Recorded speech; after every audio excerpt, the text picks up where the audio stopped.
Dear students, welcome to Educate. Today we will be studying about balancing of accounts. Rules of debit and credit में हम जो concept आज करेंगे that will be balancing of an account. This is balancing an account. एक account जो ledger account हमने बनाया था, cash account, RAM account, इस टाइप का salary account, उसको कैसे balance करते हैं? At the end of a period, say a day, a month or a year, जिसके जितने दिन के लिए अकाउंट बनता है, 15 दिन, 7 दिन के लिए एक लेजर अकाउंट बनता है. It may be necessary to know the balance in an account. उस अकाउंट में कितने क्या बैलेंस है उसको जानना जरूरी है. A balance of an account is the difference between the total of its debit and credit side. Left side of the account is called debit side, right side of the account is called credit side. दोनों side का difference जानना बहुत जरूरी है. If the total of the debit side is more than the total of the credit side, the account is said to have debit balance. Debit side ज्यादा होगा, credit side कम होगा, तो डेबिट बैलेंस होगा. अगर क्रेडिट साइड ज्यादा हो गया, debit side कम है, तो credit balance. It has a credit balance when the total of the credit side is more than the total of debit side. तो डेबिट साइड ज्यादा है तो डेबिट बैलेंस आएगा, बट वो आंसर क्रेडिट साइड में difference आएगा. अगर credit side ज्यादा है तो डेबिट साइड में डिफरेंस आएगा, बैलेंस होगा credit balance. The process of balancing is as follows. Total the two sides debit and credit of the account. Debit side को टोटल करो, क्रेडिट साइड को टोटल करो. Then calculate the difference in total of the two sides. The difference is the balance. दोनों side का difference, ये उसको बोलेंगे balance. Enter the difference in the side with the shorter total. Now the total of two sides will match. जिस side में कम है उसी side में डिफरेंस लिख दो इक्वल करने के लिए दोनों साइड. तो जो इक्वल करने के लिए डिफरेंस लिखोगे that will be called the balance. इसको हम एक एग्जाम्पल से हम देख लेंगे.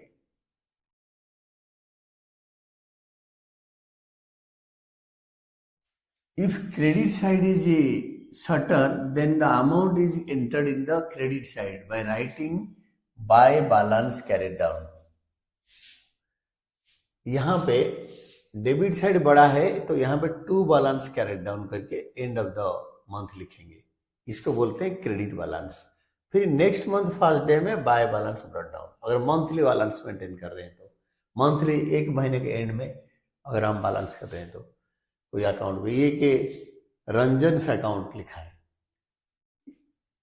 In the particulars column balance लिखने के लिए बैलेंस यहाँ पे टू बैलेंस कैरेट डाउन करेंगे. ये क्रेडिट बैलेंस के लिए अगर डेबिट साइड बड़ा होगा तो यहाँ पे बाय बैलेंस कैरेट डाउन यहाँ लिख देंगे balance. Then it is carried forward by writing in the debit side two balance brought down or brought forward. Usually brought down लिखो, carried down लिखो. carried forward brought forward मत लिखो. it being a debit balance. अगर इस side बड़ा हो गया तो बाय बैलेंस कैरी डाउन इधर लिखोगे, टू बैलेंस ब्रॉट डाउन इधर लिखोगे. If the debit side is shorter, ये डेबिट साइड शॉर्टर है. देखो ये तीनों का टोटलिंग है. एक अकाउंट है रंजन अकाउंट. ये डेबिट साइड का टोटल अमाउंट है 31,500 और क्रेडिट साइड का टोटल है 40,000. यहाँ पे डेबिट साइड शॉर्टर है. If the debit side is shorter then amount is entered on the debit side by writing to balance carried down. यहाँ लिख दिया टू बैलेंस कैरिड डाउन. बड़ा वाला वैल्यू को 40,000 इधर लिखो, सेम टोटल यहाँ उतारो. 40,000 से इसको माइनस कर लो 31,500. you will be getting a balance 8,500. Particulars column में it is carried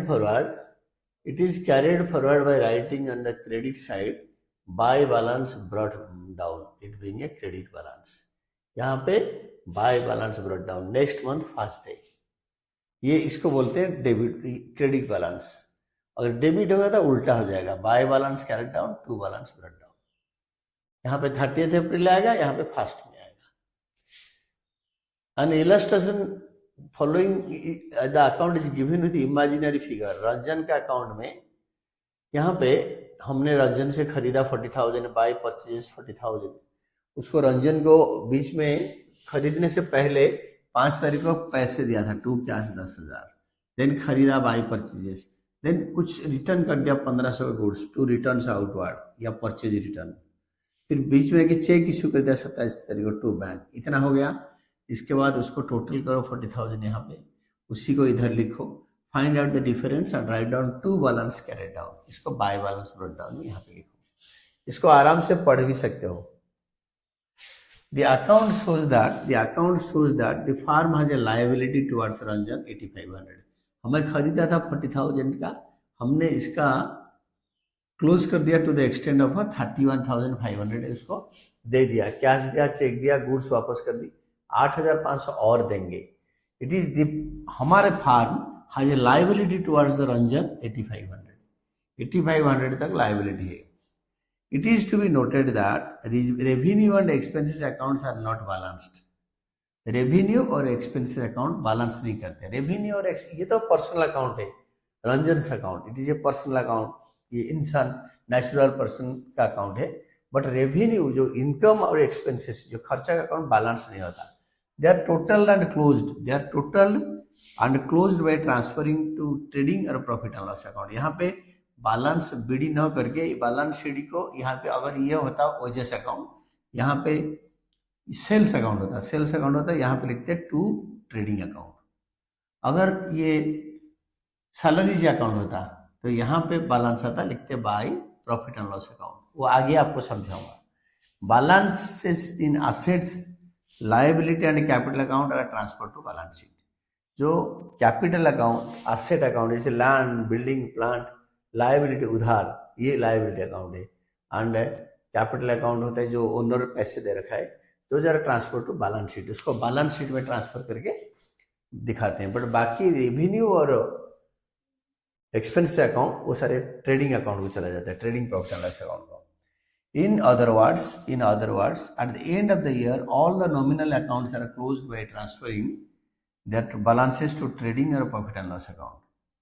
All the nominal accounts, ये सारे nominal account trading profit and loss account को ट्रांसफर होता है। नॉमिनल अकाउंट क्या, जो salary, wages, discount, commission, interest, ये सारे। The personal and real accounts are balanced and their balances are carried forward to the next year in the balance sheet. Balancing हमने account also discussed in the chapter on ledger. ये laser, ये इसको laser बोलते हैं, journal से laser में post होता है, ये हम डिस्कस करेंगे बैलेंसिंग लेजर वाला चैप्टर में। Then significance of debit and credit balances in accounts. Debit और क्रेडिट बैलेंस में अकाउंट का क्या सिग्निफिकेंस होता है? Some significance of debit and credit balance in accounts. Some accounts show debit balances and some credit balances. These balances are as follows. Debit balance, credit balance कैसे होता है? First में credit balance in the capital account means amount due to the owner of the business. In other words, the amount invested in the business by the owner. Capital account का credit balance बोलता है owner ने पैसे business में लगाया। Then second होता है credit balance इन bank loan account, supplier account, माने क्रेडिटर अकाउंट जिसने गुड्स उधार पे दिया है, means amount payable by the business, it is the liability of the business.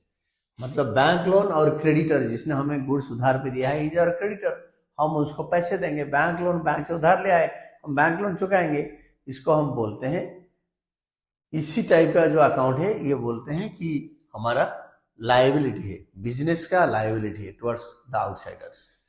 Debit balance क्या होता है? Debit balance in cash account, bank account, debtor account means cash in hand, cash at bank and amount receivable against sales respectively.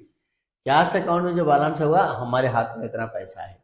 Bank account का balance में debit balance है तो bank में हमारा पैसा है। डेटर अकाउंट मतलब लोगों को उधार में बेचा है, उनसे पैसे लेंगे। Then comes your credit balance in discount received account, interest received account, हमने कमाया है, means income earn by the business, हमें डिस्काउंट मिला है, हमने रिसीव किया, किसी ने डिस्काउंट दे दिया तो हमारा इनकम हो गया। और इंटरेस्ट रिसीव मतलब हमने ब्याज मिला, हमें इंटरेस्ट मिला, तो हम कमा रहे हैं, तो क्रेडिट बैलेंस मतलब हमने कमाया। Then debit balance in discount allowed account, salary account, interest paid account, rent account, interest paid account means expenses incurred by the business. ये business ने खर्चा किया है. It can be summarized as follows. A debit balance is either an asset, cash, bank, etc. or an expense, salary, rent. ये होता है debit balance में either asset होगा और एक्सपेंस होगा.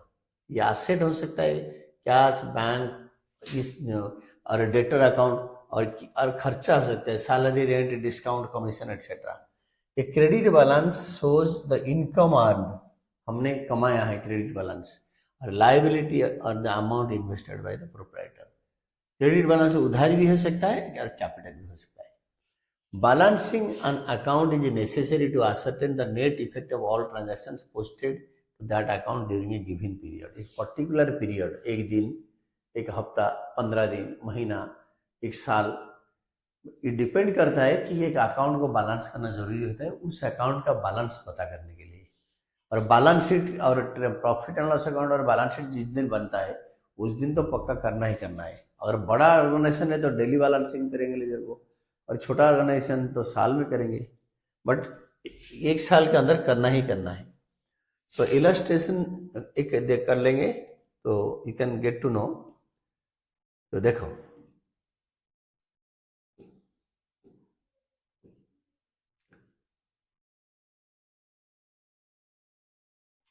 एक टी शेप अकाउंट बनाते हैं. यहाँ पे prepare a T shape account of a furniture and enter the following transactions. Furniture asset है तो ये फर्नीचर अकाउंट बना दो. Increase asset, increase in asset is debited and decrease in asset is credited. Purchased furniture हम लिखेंगे cash देके खरीदा, कुछ बताया था कैश देके खरीदा, ये इंक्रीज हो गया. फिर अगेन फर्नीचर खरीदा, ये वाला खरीद लिया, देन अगेन फर्नीचर खरीदा थर्ड, तो दैट इज अगेन कैश देके खरीदा. चेक देके खरीदा होता तो चेक देके लिख देते. देन इसके बाद सेकेंड फर्नीचर सोल्ड कॉस्टिंग 10,000, 10,000 का फर्नीचर बेच दी. क्रेडिट साइड में डिक्रीज इन फर्नीचर, इंक्रीज होगा तो इधर लिखेंगे plus, decrease furniture asset decrease होगा तो decrease in asset is credited, credit side में लिख देंगे. फर्नीचर सेल कर दिया तो फर्नीचर चला गया. फर्नीचर ओल्ड फर्नीचर डिस्कार्डेड, कोई फर्नीचर खटारा हो जाता है, बहुत पुराना हो जाता है, जो बेचने में भी कोई खरीदेगा नहीं, किसी कबाड़ी वाले को बेचेंगे भी नहीं खरीदेगा, उसको उठा के फेंक देते हैं, डिस्पोज ऑफ कर देते हैं, कहीं पे फेंक देते हैं बिना पैसे लिए, इसको बोलते हैं डिस्कार्डिंग. तो फर्नीचर डिस्कार्डेड 5,000 तो डिक्रीज हो गया. देन डेप्रीशिएट हो गया फर्नीचर, जब कुछ दिन तक यूज करते हैं तो फर्नीचर डेप्रीशिएट हो जाता है, तो ये भी डिक्रीज हो गया बाय डेप्रीसिएशन ऑन फर्नीचर. तो ये हो गया furniture is an asset account and increase in the amount of furniture is recorded on the debit side. Increase होगा तो इधर लिखेंगे, पहले decrease on the credit side, decrease होगा तो क्रेडिट साइड में लिखेंगे. अभी बैलेंसिंग कर देंगे, ये बड़ा है, बड़ा को दोनों तरफ लिखो, 65,000 को पैरेलल लाइन में, और जब अकाउंट खत्म हो जाता है लास्ट में डबल लाइन कर दो. इससे ये क्रेडिट आइटम्स जो है 18,000, 65,000 minus 18,000 is equal to answer होगा by balance carried down 47,000. Depreciation is a permanent and a continuous decrease in the book value of fixed asset due to use, efflux of time or obsolescence. Time के साथ depreciation हो जाता है furniture में. अगर time बहुत दिन हो गया यूज भी नहीं कर रहे हो तभी भी डेप्रिशिएट होगा. और ऑब्सोलेसेंस, फर्नीचर का डिजाइन और स्टाइल बदल गया, आजकल नए टाइप का लोग फर्नीचर यूज कर रहे हैं, तो ऑब्सोलेसेंस हो जाता है, उसको निकाल लेते हैं, उसको कोई यूज नहीं करता, that is called out of use. Then next T shape account और एक करेंगे मोहन्स अकाउंट. क्रेडिटर हमने खरीदते हैं. Open a T shape account of a creditor Mohan and write the following transactions with the proprietor. तो मोहन का अकाउंट इज ए क्रेडिटर और liability account and increase is recorded on the credit side while a decrease is recorded in the debit side. Mohan creditor account, Mohan से हम खरीदते हैं. Increase credit side में आएगा, ये मिडिल लाइन है, और क्रेडिट साइड में आएगा, डिक्रीज डेबिट साइड में आएगा. तो purchased goods from Mohan and credit, first purchased goods from Mohan and credit, Mohan से उधार में खरीदा, तो इंक्रीज हो गया उधारी, तो परचेजेस क्रेडिट साइड में लिखो। पेड टू मोहन, मोहन को पैसे दिया तो मोहन का जो अमाउंट था 50,000 डिक्रीज होगा, तो मोहन को कैश पेड, किस रीजन से पे कर रहे हैं लिखो, कैश पेड, तो डिक्रीज हो गया मोहन का liability. Goods return to Mohan, गाड़ी, तो मोहन को हमने पैसे दिया तो कैश पे कर दिया 30,000। Then goods return to Mohan 3,000, तो गुड्स रिटर्न मतलब डिक्रीज हो गया मोहन से account 3,000। Again purchase goods for Mohan on credit, फिर और खरीदा तो मोहन का अकाउंट का बैलेंस बढ़ गया, परचेजेस 10,000, टोटल हो गया 60,000 बड़ा साइड, इसको दोनों साइड में लिखो।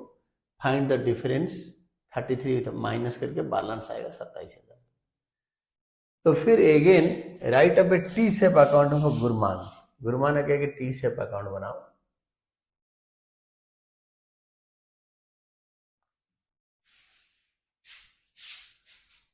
तो write a T shape account of Gurman a debtor from the following transactions.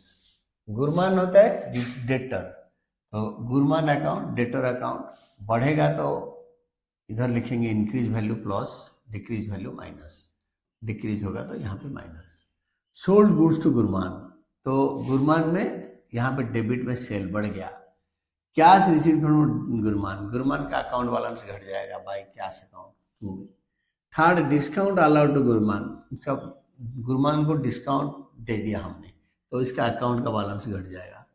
Goods sold to cash to Gurman, Gurman से कैश लेकर बेचा तो ये ट्रांजैक्शन आएगा नहीं, हमने तो कैश लिया और गुड्स दिया, वो गुरमान में नहीं आएगा 10,000, तो ये वाला ट्रांजैक्शन नहीं आएगा क्योंकि इसमें गुरमान से कुछ लेना देना नहीं है, पैसे लिया दिया। चेक रिसीव्ड फ्रॉम गुरमान, ये वाला 5th एंट्री आएगा, चेक रिसीव्ड, गुरमान का अकाउंट बैलेंस घट जाएगा। Sales return bye Gurman, Gurman चीजें वापस कर दी तो अकाउंट घट गया। ये चारों ट्रांजैक्शन घटाया, ये एक ट्रांजैक्शन बढ़ाया, तो 80,000 को दोनों साइड में लिखो और डिफरेंस निकालो, बैलेंस करे डाउन।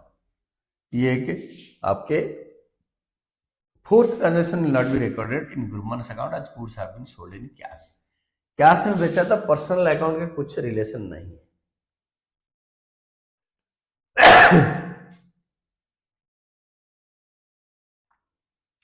बोल रहा है ये सब अकाउंट डेटर, क्रेडिटर और गुरमान में लिखो, डेटर, क्रेडिटर और गुरमान में लिखो। कैश सेल्स, कैश अकाउंट बनाओ, उन्होंने बोला है debtor, creditor, cash, X debtor account, Y creditor account. Cash sales तो पैसा बढ़ेगा, कैश सेल्स इधर आएगा। Cash received from X, X से कैश आएगा तो कैश बढ़ेगा, एक्स घटेगा, एक्स से कैश रिसीव्ड इधर घटेगा। देन 5 है पेड टू वाई, तो कैश घटेगा, वाई क्रेडिट साइड में घटेगा तो क्रेडिट साइड में, decrease in asset credit side में, और वाई के अकाउंट में कैश पेड है। 5 नंबर ट्रांजैक्शन देखो, cash paid 30,000। Then comes sold goods to X and credit, X को उधार में गुड्स बेचा, तो एक्स को अगर बेचेंगे तो हमारा सेल बढ़ेगा, एक्स हमारा डेटर बढ़ेगा, increase in debtor is debited. Asset बढ़ गया तो डेबिट कर दिया। Purchase goods from Y and credit, उधारी बढ़ गया तो क्रेडिट करेंगे, तो वाई अकाउंट में क्रेडिट करेंगे।